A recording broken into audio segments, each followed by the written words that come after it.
Ils sont venus par milliers les apôtres.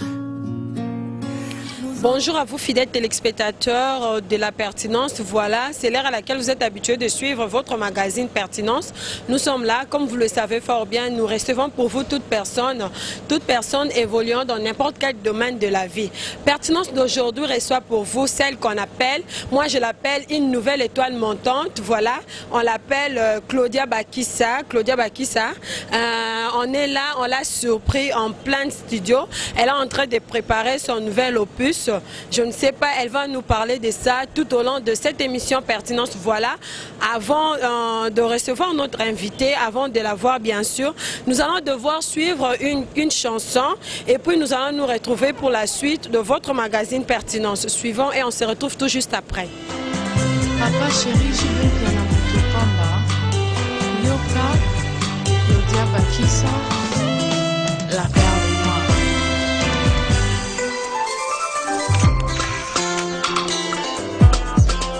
Sonima musique. Vraiment kadé c'est ceci que vous taquez n'ayez pas quitté. Jusque mes coulées n'a mondial la maïmbi. Amour et mes orgues pour gagner tout bien pour les anciens. La tindie SOS français qu'à l'envoyer na solution.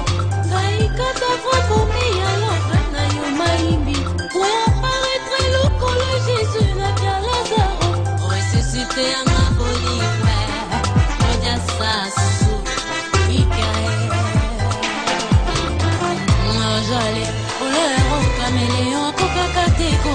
Chérie, jolie couleur, les amours arc-en-ciel, aucun pour éternellement. Martin Fayoulou.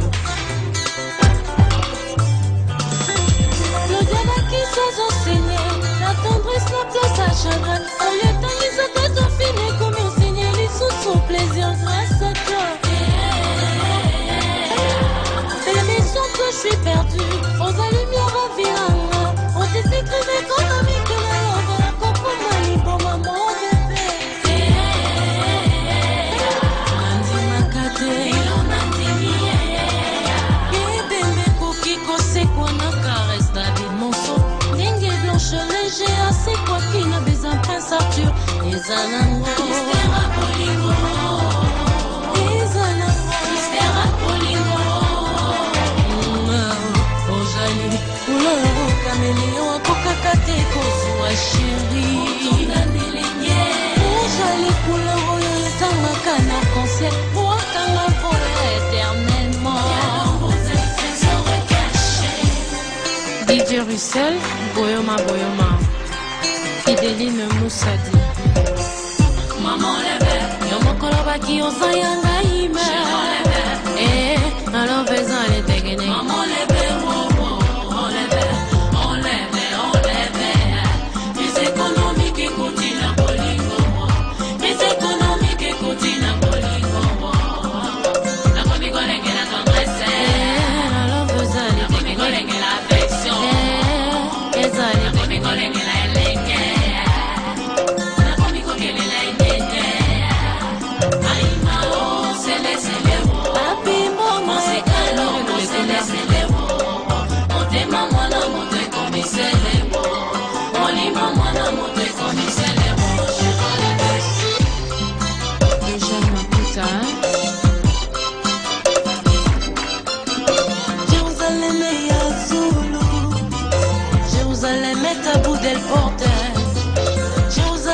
Francis Kalombo, yeah. Et ça il m'a pour un basson tout. Est-ce que la chérie te compta? Voilà des retours sur ce plateau. J'espère que vous avez déjà deviné l'invité de pertinence d'aujourd'hui à qui je m'en vais directement dire bonjour. Bonjour Claudia. Bonjour, bonjour à tous ceux qui nous suivent. Bonjour. Comment vous allez? Ça va très bien, merci. Un peu stressé, fatigué, vu qu'à studio, mais ça va. Voilà. Comme annoncé, tu vas surprendre Claudia Bakissa en plein studio à se préparer pour son nouvel opus où ils ont intitulé Nini. Oh non, ça c'est comme on a Next to You en anglais. Et ça, Next to You en français, c'est près de toi. Et ça, titre, c'est un truc, un zouk. On a ça, zouk love. Ouais. Voilà, merci Claudia. Na habité, on a beaucoup plus de besoin baeba. On a surprise. Une certaine Claudia Bakissa. Je ne sais pas, on a besoin de Claudia Bakissa Nini pour tout le monde directement à la télé. Oui, Claudia Bakissa est chanteuse. Je vis en Angleterre. J'ai commencé à chanter depuis que j'étais très petite. Je chantais à l'église et puis après, Nakoli, on a commencé à comme Moussala. Déjà, Claudia est étudiante, mais dans la musique, na place net Moussala. Donc voilà. J'ai évolué en Angleterre, on a déjà Kuna et tout. Les alakara pour Angleterre et Zamboka Mpaya. Malgré tout, Vanda Kuna, mais Zamboka n'a bisoté. Donc je me suis décidée, naïla, naïolaksa, œuvre na bana ya Congo, yango lelo, bomona ki kala bomona ki kalaming te bomona ki chéran levé bomona ki amertume et puis bomona siko sans trace. Voilà, merci beaucoup Claudia Bakissa d'avoir répondu à nos préoccupations. Nous tu en Angleterre.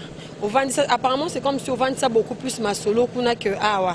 On vendait leur moyen on raisonner, on habite, on les culture na biso, on les ambo quand la biso fona kenena la ça talent nanga pour que ba découvrir, nazo faire partir ya RDC. Yep ça biso na Claudia. Pourquoi on se donne beaucoup plus que Awa? Ndé to monyo oui, ozo relancer ba clip na yo, to zo mon amène absence na yo, tout le monde a moi vide moko ndé ko ça sans trace les quatre. Donc ok, na otiki biso pe isolé, otiki biso sans trace. To éviter so les radio à quoi? Non, naza basé kuna, pour na vanda kuna. Donc naza la kuna. Mais si ko to lingito meka pour changer mon système parce que nazu ba plein tourna moi mingi que quand je suis pas là, les amours avidement et tirala qui déjà si on veut s'asseoir dans la musique congolaise, il faut tous aller toujours présent. Et on a décidé si ko que bureau et aux ala. Assurer à Congo que je serai toujours là dans vos maisons. Je serai maintenant à cheval. Donc, complètement accueilli. Maintenant,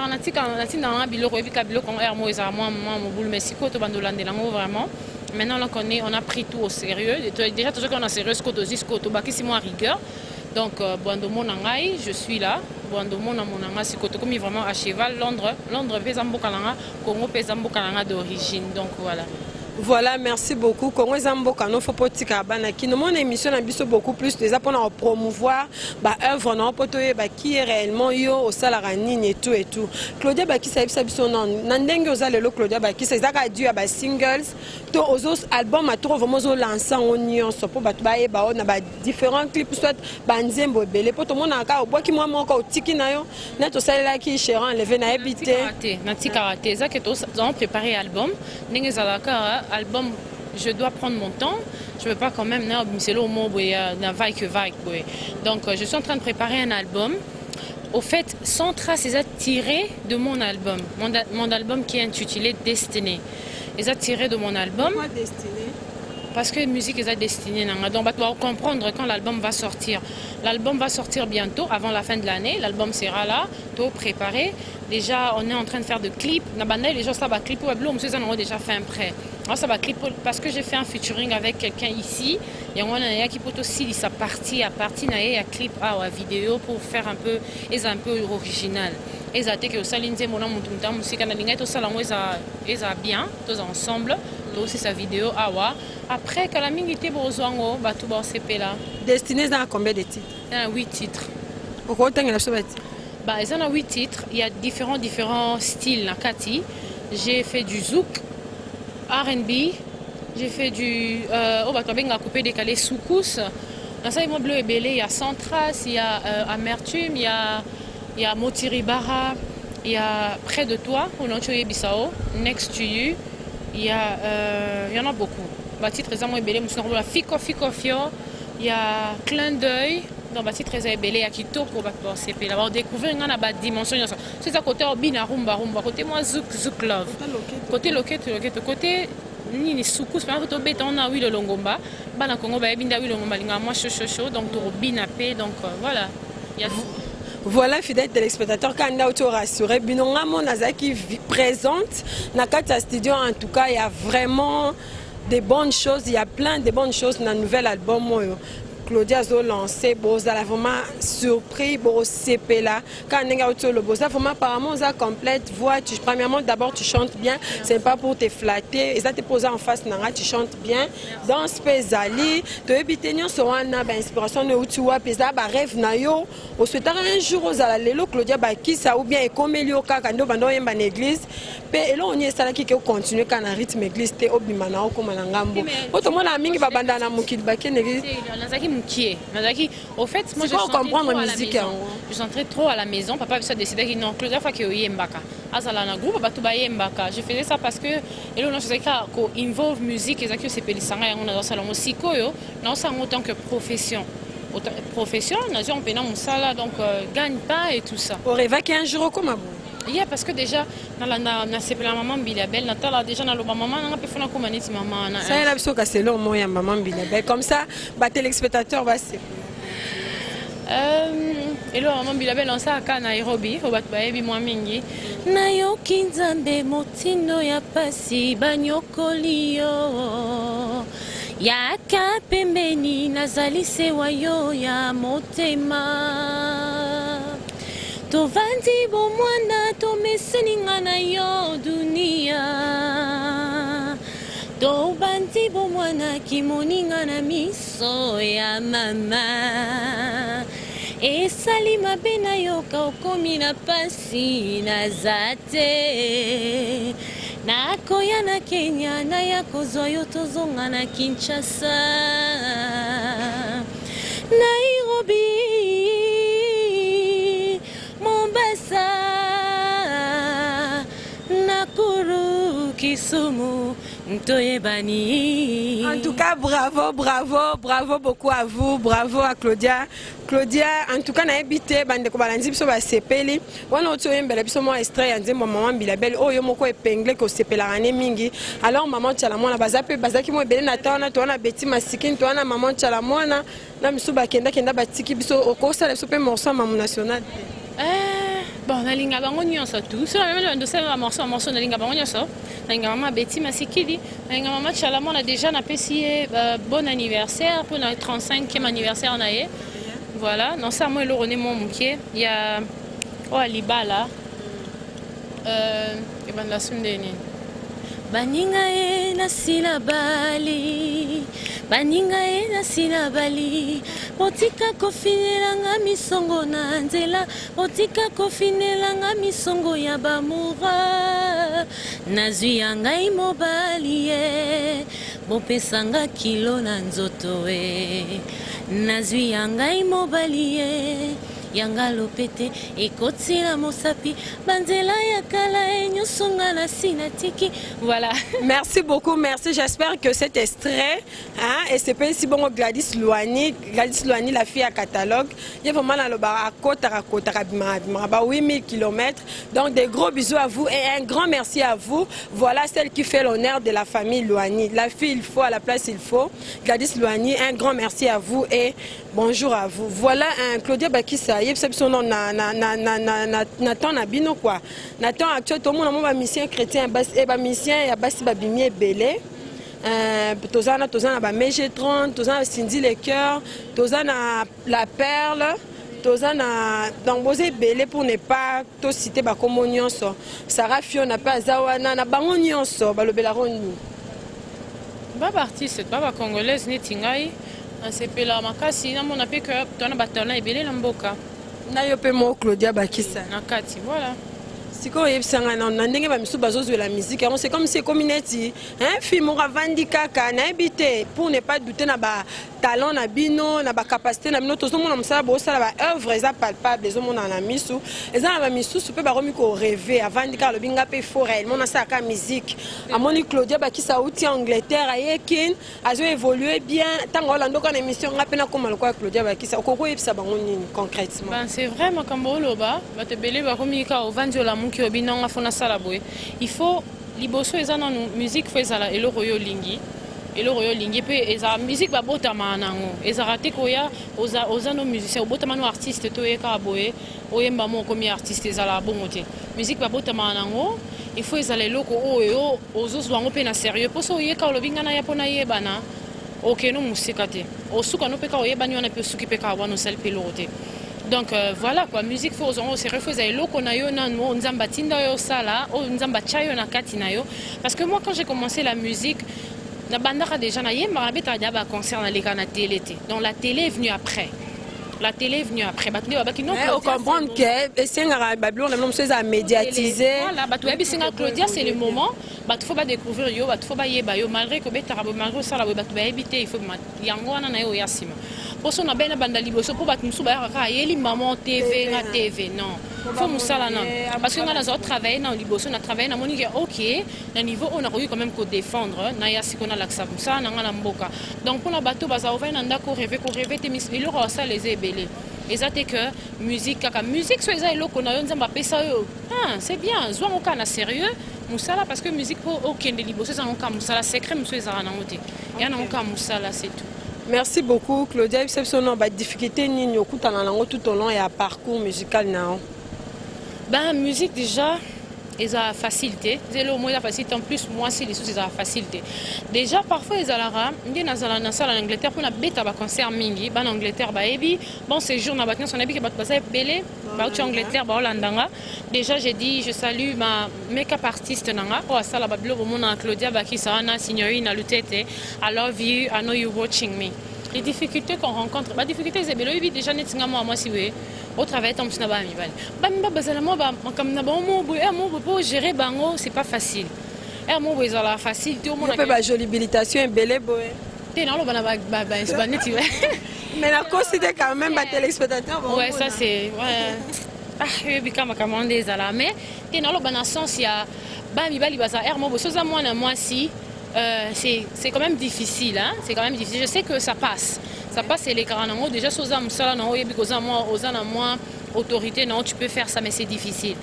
Tant que moi c'est qu'on diriger batou et même qu'on travailler na batou ezala facilité quand même. Oyebi kama musique on est là-bas. C'est pas facile et puis la difficulté les musiques. Na sinalanda interview moi tout monde avec na tevabi pas difficulté ezala raté. Mutu ana sait que vraiment ya uta akoya ka neti mane ko ya batu na nini bana Israël. Son a facilité vandi que zo pesa. Ezala te musique ezala capacité. Et puis musique en particulier c'est difficile, c'est pas facile du tout. C'est pas facile ça m'a bébélé. Nga nazala moko na eba na se rappeler comment na un concert.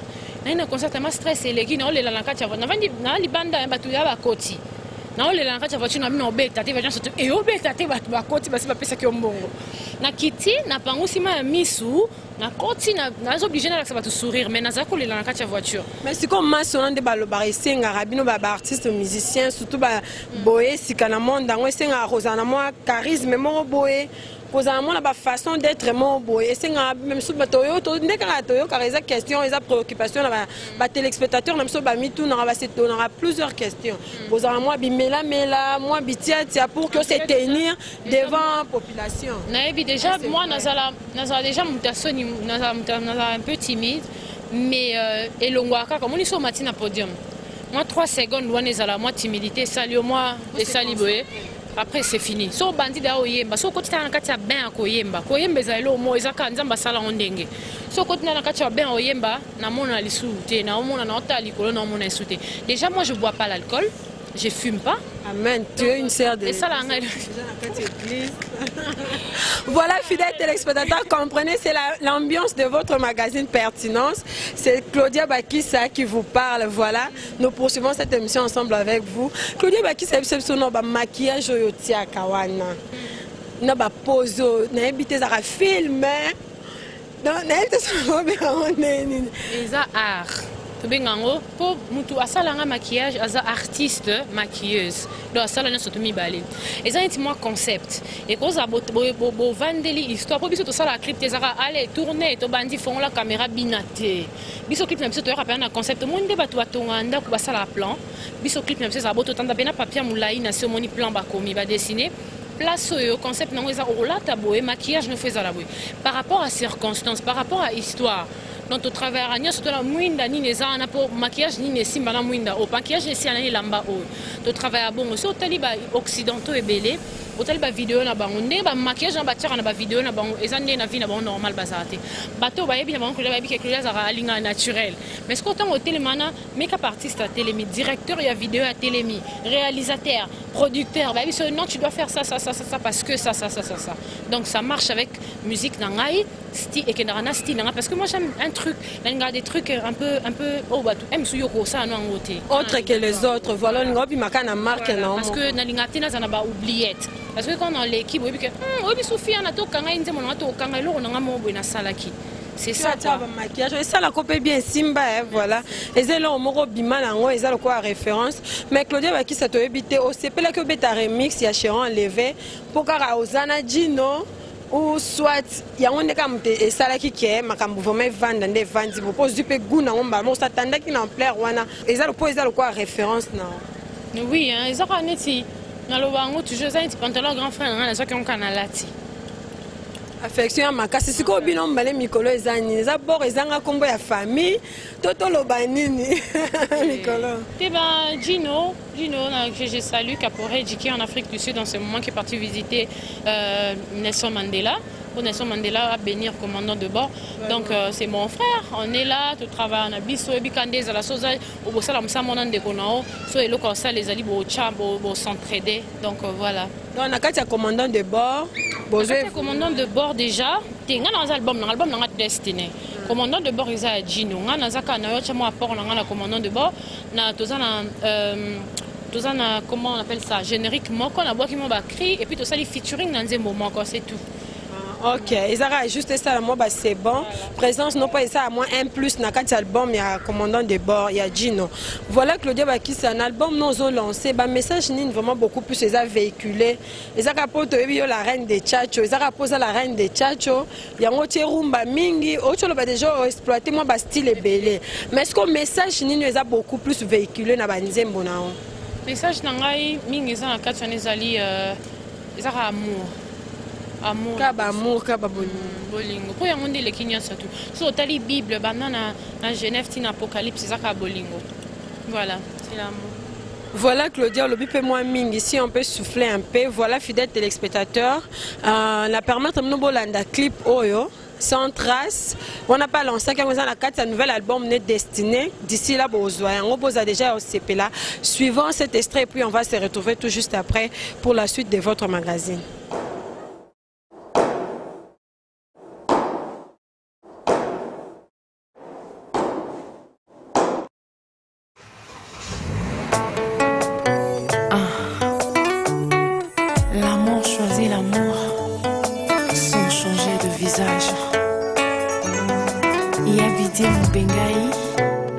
Le patriote humble. JP Kiama, le boss de boss. Henriette Kanshinga. Un jour, on peut comprendre que Nassana est innocente.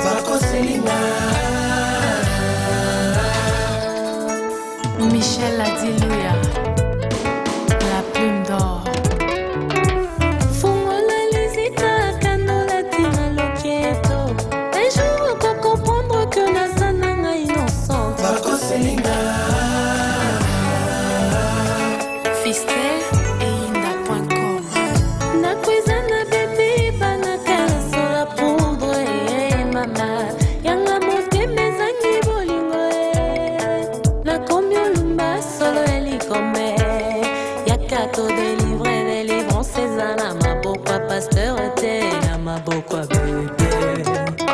Noëlla Madinga, Bidinanga, s'il te plaît papa, kokende mosikate kobo manga, présence à bomo inanga bolingo na yo.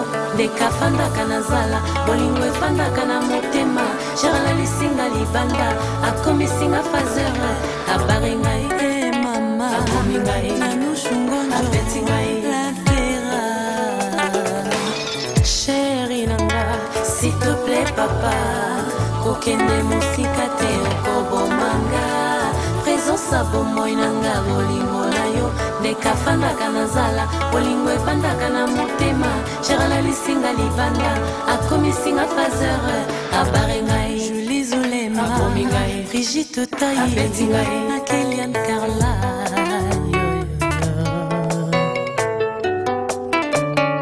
Papika ke la foudre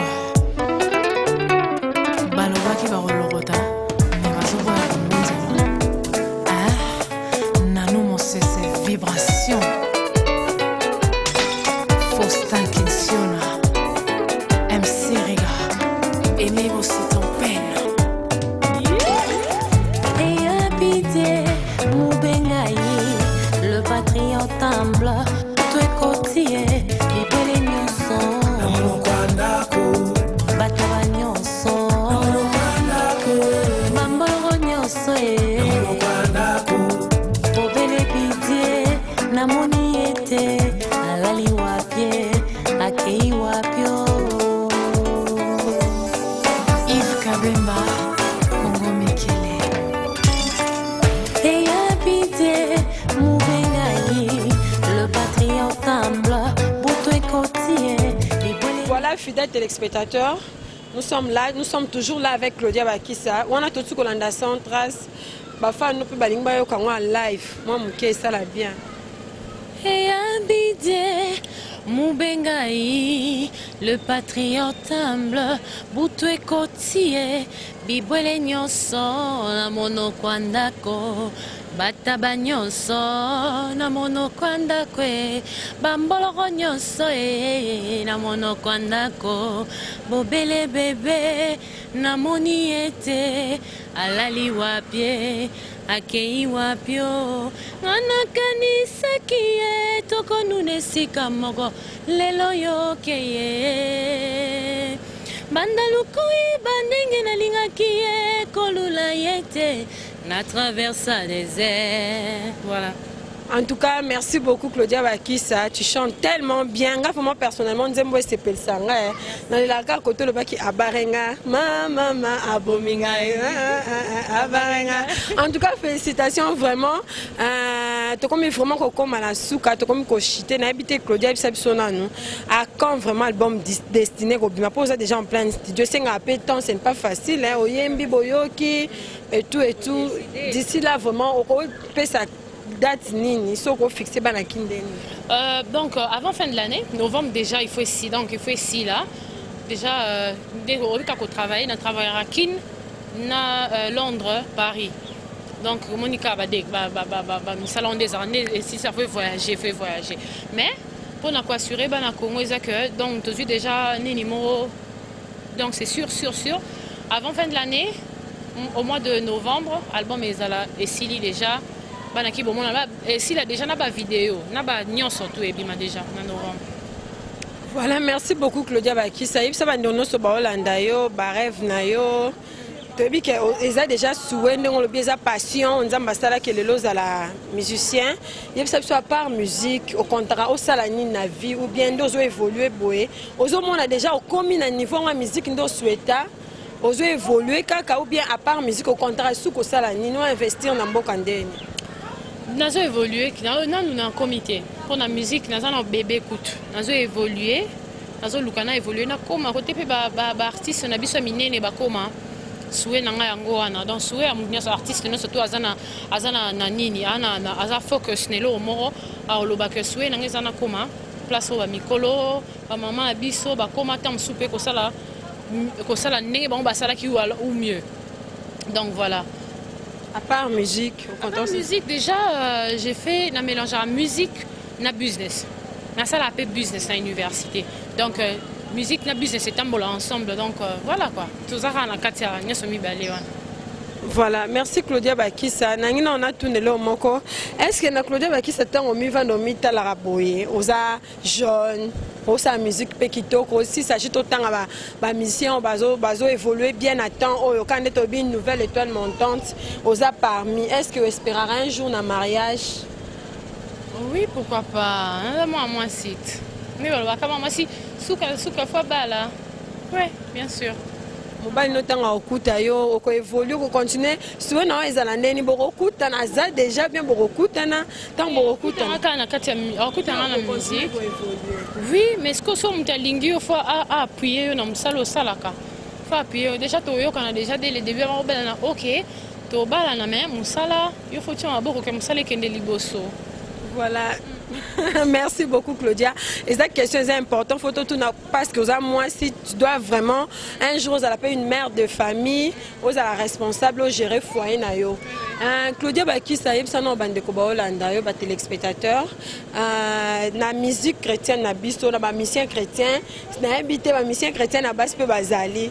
Yo vraiment o ka ba musique na bango préféré net sinani. Na ngari misa makasi na ngaki na makasi ta musupo na habité. Na bisoko Mko msusu na ebite sipoka Londres za musika na la sonanda kunanga na ba DVD na ba CD aye na zanongo ebele la linga ke makasi pona mona pe bilo one mingi a parmi bato to mona bilo one te kama mingi na poto donc na yoka ke mingi na linga ke il pas zola non na minute ya solo wanze moni l'équipe ebele oh yemba ma mingi o commence yeah ngai na kende ko apie ngai na kimako wapio kuna nase ya mai Yesu yo zalio koleka mapata papanda kona yoe molimo na yo na motema na kimako wapie molimo na yo na motema na kimako wapio Yesu yeye akuma malibanga na taloe papa nanga ye mosungi yako kamwaseo mobali kitoko en tout cas bravo oyembia ngo kitoko ko na so oyembia ngo bien moko ceux qui n'est musicien moko asengi bo sa featuring ya album moko ya Nzambe ko bima Claudia réponse nezani non boya te ngo mwanzo nga chrétienne non boya te na chrétienne nze mama okuti nakomela nakoma Nzambe na chrétienne pe na yemba ko so alingi na yemba na yemba parce que comment Nzambe un jour na album no do mona ba Beyoncé na église mati pe na podium ayemi na ba artiste chrétienne na biso ka neto za moins compliqué alors que zaka kenga na osala nga musala so abenga na yembela Nzambe na boya po ani yemta asalinga vraiment za Claudia boy. Voilà, merci beaucoup fidèles téléspectateurs. Claudia Bakissa Babi, la reine des tchatcho. Mingi de rumba, pour ba rumba ne salara bien makasi. J'espère que bozo le balangage mais on a la cosité pour les hommes na misu. Là je vois Tania Ilani, la maman de Dave, maman et Dave, il y a bébé David Leboga. J'espère que Nzembo et ses policiers ensemble na Armel bozo landanga depuis Brazzaville. Voilà, un grand merci à vous. Motiri bariza ka eloka bien engolo bariza lonka ba argo yo mo polingi biloko ba bien mingi yo misala ba bien il faut luka biloko bien il faut luka biloko bien na ndenge pa bien est-ce que bien eza bien eloko bien na ndenga bien na nzela bien on eza Zouk Love titre na on appelle ça qui eza Next to You titre na wana ça moi extrait na Vinanga se penena yo en tes côtés mon bonheur my heart my life is you baby. Voilà, bravo en tout cas on a habité, je manque même des mots à dire. Ben Nzembo no oyo to habité Claudia sobino surtout bosaka na rythme ngo somba. Ben inspiration na yo ozorango wapi Nzembo ozo lancer na koma rapper na koma na mwana mto na koma mais ma kosomba kosola ko travailler na ba parolier pesa mabete et quand on est par exemple on a bandi Nzembo mutu ya Nzembo donc tant musu mutu ayoki eloko no ko beta pe loko et comme maman mobimba donc c'est comme ça qu'on va couper ça ils ont été ba pesa batu ba comment on appelle ça en français dissertation on appelle ces sujets bien appelle sindambu et bandeli ya dissertation après parolier a continuer ça comme on dit toujours dans la vie on se complète donc les abons jusqu'au la reine de tchatcho mi pesa Mon pao. Ah, bah pesa par rapport à Barumba. Voilà. Public te pesa. Na habité le bela mon pao peni. Mon pao pas c'est pela bénissant. Kutu mikolo. Ngamo na pouvoir moi ça vraiment la reine de Tchad. Voilà, donc mon pao pas bénir Abi, voilà, tu es une vraie reine, continue. Après ça on va bénir et puis dans ça featuring moi on dit bon on a vu dans sa vidéo awa, il y a fiko on a ça la featuring nae. Pourquoi je ne sais pas mon pao? Pourquoi vous êtes la reine de Tchad? Tu peux pas Tchad? C'est ça aussi réponse. C'est pour ça featuring moi est la bombe de Tchad. Roi na reine. En tout cas, et ça la malade mouming fidèle téléspectateur, ça sera une très bonne chose, ça sera une très bonne chanson. Voilà, Claudia Bakissa, nous tendons vers la fin de cette émission. Je ne sais pas si vous en avez mon par exemple l'homme son ngaro loba on a tenu to loba avant pe sa message na. Ben, et le roca ya souk ezali, merci. Na bato surtout na ba appel na bino ba message ba email à propos ya ndé na ki na ba trophée na ngami balé na gagné ki na Londres. Merci, non continuer musala na komi na ngana nté na lukaku tunde nzela poto lukato to sa peka moi musique on to ba. Vu que c'est difficile ba jeune Nathan na bino o na carrière na o directement au bandi on s'est relancé na ba trophée ba moko. Moi nzambe te, moi nzambe azotia lingi pena ke Claudia au continuer et puis merci na bana Congo. Ndenge vraiment bobino ba chanteuse ba chanteur beaucoup seulement mke Claudia pe asala moi carrière na et donc nazawana merci na vandi dans linga pena na vanda na sécuriser kiti nanga bopesi ngai tika kiti bon ate po mutu mso ya non tika pe voilà quand dit baloba qui va à la chasse perd sa place dans linga tena ke na chasse na perd ngana kiti nanga na ta na chasse no ke nango atoke chasse au tiki bureau bureau toujours ils ont fonctionné et tout donc je serai là je serai toujours là na confiance bopesi nga na que n'a abusé. Donc voilà, Claudia est là dans un studio pour la bataille surtout on a besoin Claudia est dans un studio pour préparer pe soirée na biso moko soirée à l'honneur à trophée nanga. Non c'est salle na place et vous allez là mais jusque là tous autres travailler dans un studio. Soirée on nous a préparé na habité Claudia Bakissa ça un orchestre vraiment vanda. Orchestre accompagnement ezali. Orchestre d'accompagnement ezali. Vous appelez aux autres recruter le côté. Tout ça déjà. Tout baza déjà ouais. Pas coquin bango déjà c'est bon. Ok, message. Live na fiet bat ba monaki bat ba sepela ki ba na besoin to beta live moi ya moi mulai po na fiet ezaki yobika bat baze belé fo beta ndambu na beta ki bo sepela ki mais quoi bobito beta mususu to beta to yo annoncer place na date et tout ça. Voilà, vous êtes vraiment à la pointe de l'actualité. Tous au monde nous évolué bien. On sait surtout ça les a juste que j'étais ba fleur. Ba fleur on a pas fait mission tout est ma peso sous ma case pourquoi évoluer au travail encore dur. Voilà Claudia Bakissa, nous sommes pratiquement arrivés à la fin de notre émission. Un mot par rapport à cette émission. Cette émission s'intitule Pertinence. Dans le cas de pertinence nous yambarabatunion so to promouvoir batunion surtout évoluer dans n'importe quel domaine de la vie. Dès le lot peut aussi privilège ya ko solana yo so ko lo banini par rapport à notre émission. Vraiment et là na Congo vraiment beaux apparatés soit comme hier à pertinence parce que une mobolanda présentatrice Nabiso azo solo la bien Karine elle s'exprime bien déjà donc l'émission pèse bien donc Tolanda to soutenir quand n'engezala to soutenir ango. Voilà ce que je peux dire et puis félicitations, continuez quand on chemin en haut. Ok, merci beaucoup pour ta bénédiction. Voilà, fidèles téléspectateurs, nous sommes pratiquement arrivés à la fin de votre magazine. Là, c'était Claudia Bakissa. Claudia Bakissa, j'espère que vous avez aimé. Elle était la vôtre. Nous sommes arrivés à la fin. Vous allez suivre cette émission comme ça à Congo Lokole, congo.com, Congo Lokole. Là, je vois Starling Mbewa. Je vois aussi Guidil Bisengo. Comme vous entendez, Bisengo, Congo Lokole. Suivez cette émission et on va se retrouver tout juste après. Nous sommes vraiment arrivés à la fin. Merci beaucoup à vous de nous avoir suivis. Restez toujours branchés sur notre chaîne et ne zappez surtout pas. Merci, plein de bonnes choses à vous et à très bientôt.